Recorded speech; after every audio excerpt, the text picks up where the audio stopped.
নমস্কার বন্ধুরা, আমার চ্যানেল ভিলেজ গার্ল জি কুকিংয়ে আপনাদের সবাইকে স্বাগত জানাই। আজকে আবারও আমি একটা নতুন রেসিপি নিয়ে হাজির হয়ে গিয়েছি। আজকে আমরা বানাতে চলেছি মেথি খাঁকড়া। এটা খেতে খুবই দুর্দান্ত। চলুন শুরু করা যাক। এখানে আমি 2 বাটি আটা নিয়ে নিচ্ছি।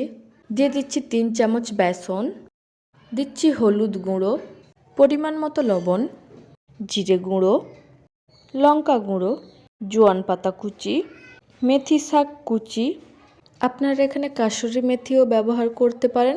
সেক্ষেত্রে কাসুরি মেথিটাকে হাতের সাহায্যে একটু ডলে নিয়ে আটার মধ্যে দিয়ে দিতে হবে। চলুন বন্ধুরা, এদিকে আমার সমস্ত উপকরণ ভালোভাবে মেশানো হয়ে গেছে। এখন অল্প অল্প করে জল দিয়ে একটা ডো তৈরি করে নেব। ডোটা খুব বেশি নরম বা খুব বেশি শক্ত করলে চলবে না। আমরা নর্মালি রুটির জন্য যেমন আটা মেখে থাকি তার থেকে একটু শক্ত হলেই হবে।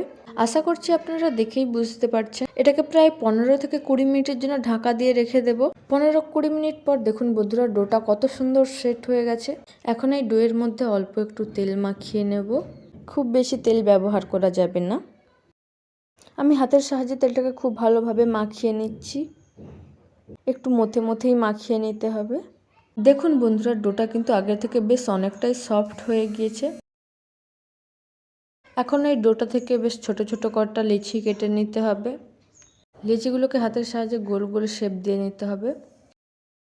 আশা করছি আপনারা পুরো প্রসেসটাই বুঝতে পারছেন।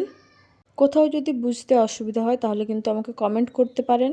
এখন একটা লিচিতে আটা মাখিয়ে নিচ্ছি। এখন এটাকে পাতলা করে বেলে নিতে হবে। দেখুন এখানে আমার রুটিটা বেলা হয়ে গিয়েছে। এখন একটা ঢাকনা বসিয়ে দিয়ে এইভাবে ছুরির সাহায্যে গোল করে কেটে নেব। এইভাবে কেটে নিলে প্রত্যেকটাই একই সাইজের হবে, দেখতেও সুন্দর লাগবে। এখানে আমি আগে থেকেই তাওয়াটা গরম করে রেখেছিলাম। এখন এই খাঁকড়াটাকে ওর মধ্যে দিয়ে খুব ভালোভাবে ভেজে নিতে হবে। অবশ্যই এটাকে একদম লো ফ্লেমে করতে হবে। একটা বাটির সাহায্যে এইভাবে চেপে চেপে সময় নিয়ে ভাজতে হবে, যতক্ষণ না পর্যন্ত ক্রিস্পি হয়। এটাকে আপনারা তেল ছাড়া পাঁপড়ও বলতে পারেন। এটাকে কিন্তু ধৈর্য সহকারে ভেজে নিতে হবে, কোনোভাবেই ফ্লেমটা বাড়ানো যাবে না, তাহলে কিন্তু খাঁকড়াটা একদমই ক্রিস্পি হবে না।